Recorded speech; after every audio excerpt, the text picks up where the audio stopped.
inicio de carrera académica en California, implica toda una postura que creo que él también produce ciertos textos que ya lo ponen en un candelero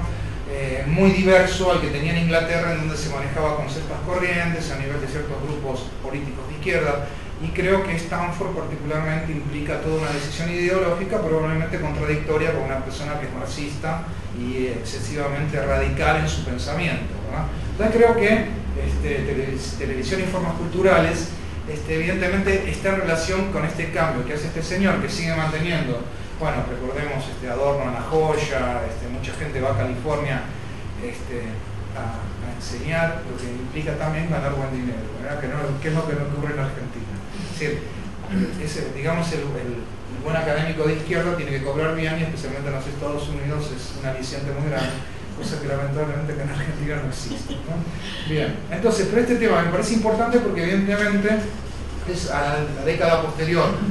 de todo lo que pudo haber sido post-McLuhan, particularmente con la influencia de comprender los medios de comunicación y demás, y se nota mucho precisamente esta lectura que hace Williams, no solamente de lo que puede ser este tema central, que es la definición o esta ampliación del concepto de flujo, que es igualmente trascendente, sino toda esta especie de diatriba que hay con este predeterminismo tecnológico, como se lo suele llamar, o esta crítica tan dura a lo que podría ser toda esta propedéutica que sigue de esta idea de que el medio en su sustento tecnológico implica un mensaje de por sí trascendente que incluso desplazaría todo lo que podría ser contenido u otros factores. Entonces, a partir de eso me parece que esta mujer es como que hace un recorrido muy interesante a través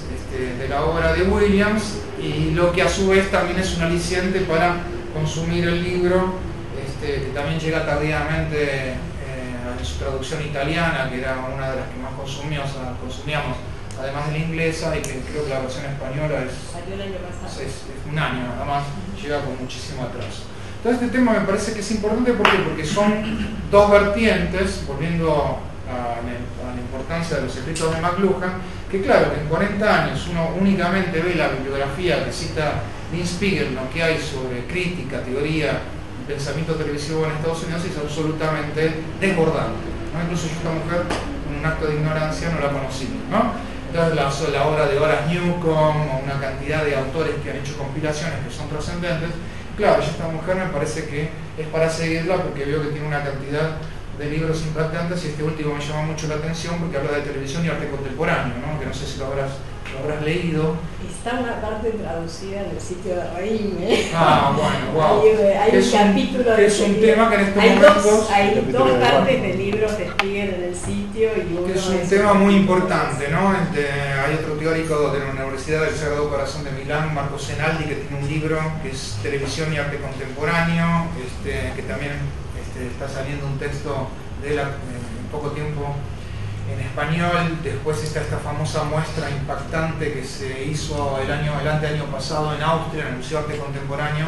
que se llamaba Cambiando Canales, que era una gran exposición de las relaciones que mantuvo en estos últimos 50 años el arte contemporáneo con el video, en donde había 80 obras absolutamente trascendentes puestas como instalaciones en Anchunpei, Goldboster, etcétera, etcétera. Pero evidentemente toda esta temática, en lo que pueden ser los estudios televisivos, el pensamiento sobre la televisión, cualquiera de sus vertientes, todo lo que es cuestiones expresivas, estéticas, ideológicas, sumado a este tema que no es nuevo, pero que en estos momentos se le está prestando mucha atención. De hecho, el año pasado, en el 2010, en Barcelona hubo 3 exposiciones en 3 museos diferentes, en el Centro Santa Mónica, en el Museo de Arte Contemporáneo de Barcelona, y creo que la tercera era esta exposición de Viena, que fue en España, que trataban sobre esta temática, ¿no? Televisión y arte contemporáneo en diferentes maneras y puntos de vista de encarar el tema. Entonces, yo me parece que esta posibilidad de pensar la televisión en una variable de diferentes textos que marcan diversos recorridos, creo que Mario y Emilio los trazaron de una manera muy interesante, tanto como el prólogo que hace Mirta. Me parece que es un material que es diverso, pero que nos remite a ciertas vertientes en donde uno podría comenzar a atar cabos, establecer relaciones, etcétera, etcétera, entre algo que es muy difícil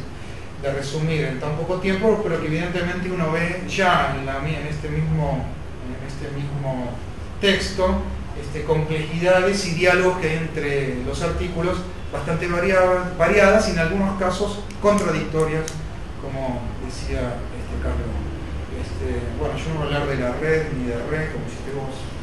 podría hacer una versión obscena, re-imen, ¿verdad? Ahora que está Tracy Emin, esta artista inglesa que está exponiendo algunas obras en el Malva, que mucha gente por embromar le dice Tracy Emin, porque juega mucho con lo sexual, no trajo su famosa obra que es una cama, los vestigios de una cama después de una noche de descontrol y sexo, que es la obra que llevó a la Bienal de Venecia, ¿no? Pero sí me parece esta idea de compilación interesante, ¿no? En cuanto a no solamente traer textos históricos importantes, todas traducciones, lo que implica también una nueva compilación, ¿no? Especialmente la compilación implica en el lenguaje de escritura de algoritmos en informática, reescritura de códigos sobre otros códigos, ¿no? Pero me parece que ahí hay una cosa interesante acá en cuanto a que uno podría establecer numerosos vínculos, especialmente, por ejemplo, ya lo dijo Carlón, ciertos vínculos incluso perversos que podría haber entre el artículo de Sacramento y de Mota. Regina Mota no sé si es la persona que en su momento, no sé si es homónima o la persona que en su momento dirigió la Asociación Brasilera de Video Popular. No sé qué edad tendrá, es el otro. Si es ella, debe tener ya sus años. Este organismo tan importante que existió en Brasil en los años 80 y que muy tardíamente se funda en Argentina. Regina Festa. No, me confundí de una persona, perdón. Hay otra Regina Mota que es un lapsus. No, muy buena, Regina Festa. Y después está la Fundación Sergio Mota, que también son apellidos, no, me confundí yo. Pero en todo caso me pareció importante porque lo que en su momento intentó hacer la Asociación Brasileña de Video Popular es unir el pensamiento sobre el video con el pensamiento de la televisión pública, ¿no? Que es un poco lo que está un poco tironeado en estos dos textos. Es decir, por un lado, Regina Mota habla de Rocha, pero intenta trazar un estado de situación de lo que ocurría en Brasil a finales de los años 70. Igor Sacramento como que lee ciertas políticas inteligentísimas de la dictadura brasileña en relación con la televisión, con la tecnología, con la fundación de Embratel. No nombra mucho, pero fue en ese mismo momento cuando ellos retoman todo el proyecto de Embrafilm, que es lo que hace que Rocha vuelva a Brasil y retome su carrera cinematográfica en ese mismo año de apertura, que es cuando él filma La Edad de la Tierra, que la presenta en 1980 en Venecia. Entonces son textos que son iluminadores, importantes, que trazan una historia que uno no conoce, por más que en Brasil hay bastante bibliografía, pero que es como que confluyen, pero son un poco disímiles en cuanto a la lectura que hace Mota de la televisión brasileña de ese momento, tanto como lo de Sacramento, que no toma en cuenta diferentes cuestiones que estaban ocurriendo fuera de los canales masivos, en donde se centra particularmente en lo que pudo haber sido, no sé, funcionamiento de la televisión pública masiva en cuanto a SBT, Silvio Santos o Globo, todo el imperio de Mariño, etcétera, etcétera, y en cuanto a cosas que son un poco no dichas, ¿verdad? Por ejemplo, es un poco causa molestia, pero evidentemente Glauber Rocha tenía una posición a favor del último gobierno militar que estaba por asumir en ese momento, que era el último periodo de Figueiredo, ¿verdad? Es decir, todo eso que se dijo un poco ambiguamente en muchos escritos, o que ustedes también lo tocaron de una manera interesante, es decir, Rocha vuelve a Brasil en un periodo que supuestamente era de apertura, pero que quedaba claro que iba a ser un periodo militar. De hecho, la democracia llega muy tardíamente, según consideremos la presidencia frustrada de interruptos de Tancredo Neves o los posteriores gobiernos, hasta que hubo elecciones abiertas como tal. Entonces a mí me parece esto que es muy interesante. ¿Por qué? Porque de alguna manera todo este proyecto de apertura no era un proyecto, como muchas veces se lo presenta, opositor, contestatario, opuesto a las políticas gubernamentales, sino que muchas veces fue visto como un apoyo al gobierno de Figueiredo en cuanto a esta idea que él tenía de definitivamente plantear los inicios de lo que podía ser una futura democracia, de una apertura entre comillas, y de hecho esto que tiene Brasil tan diferente a Argentina en todos los sentidos, que es que la dictadura brasileña creó ciertas infraestructuras de políticas públicas de comunicación, de tecnología, es decir, cuestiones o empresas como Embratel, que algunas continúan, ¿verdad? Como Petrobras, como Embraer, etcétera, etcétera, que curiosamente están manejadas por militares y que tienen mucho éxito a nivel comercial, por no hablar de Burger King, que ahora es una empresa brasileña a nivel mundial, y en donde precisamente esta posibilidad de apertura tiene como varias vertientes de lectura que son fundamentales precisamente para establecer este trabajo de comparación. En cuanto a que Rocha, que creo que tampoco es algo que Regina Mota hace mucho hincapié, pero que apertura existe porque es video. Hubiera sido imposible hacerlo en cine. Es decir, recordemos todo el incidente que venía muy problemática, la producción del documental sobre Di Cavalcanti, ¿no? Una película censurada en Brasil, en donde Rocha precisamente arma como un proyecto experimental muy fuerte, que tuvo muchos problemas, no solamente por censura, sino porque la misma familia de Cavalcanti lo consideró una falta de respeto a algo en donde precisamente se sale de esa retórica y capta algo que, si bien no es directo, es una televisión que simula un directo desde un lugar muy particular. Y para los que tuvimos la oportunidad de verlo a Rocha en ese momento, es decir, lo que Rocha presenta en apertura es un caso raro, porque es exactamente lo que uno podía ver en la realidad: la verborragia, la agresividad retórica, la gesticulación, las contradicciones, una especie de alocución performática absolutamente fascinante, en donde él logra precisamente en estos diferentes capítulos, algunos de los cuales se analiza muy bien Regina Mota, como es el del famoso psicoanalista que viene a explicar, digamos, las bases de la teoría freudiana y del inconsciente, en donde a la vez de establecer un recurso teórico fascinante, está en una casa en Lago Van Ríos, atrás se ven lanchas, está la familia de Rocha corriendo por ahí, los hijitos, uno que ahora es director de cine, la mujer de Rocha, esta mujer de origen colombiana, absolutamente